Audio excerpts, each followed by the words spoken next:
Yes! Halin ko guys sa church kay may anniversary sa mong church kadto na lipay siya na yun kasi kabot na ko kay siling ko dunga ka kanya kay madala ko siling ko sa pagkaon sa kami naghalin pagkatapos sa mga service nagpuli ko kay ginala sa magaling guys na naging lang ko sa isang tinapay ko nga ginbilin siya wala eman guys yung kaon kay busog sa kuno kay ginahulat ko.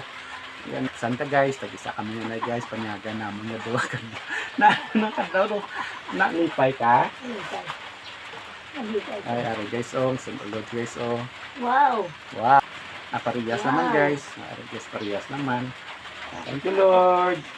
Ano pag may nanay ka guys, nag-iisa dito, doon ako, pero yung ano ko talaga dito kay nanay kasi nag-isa tapos guys, medyo umuulan. Yan, kain siya guys. Happy. And thank you Lord for the blessing. Harap din sa hayas.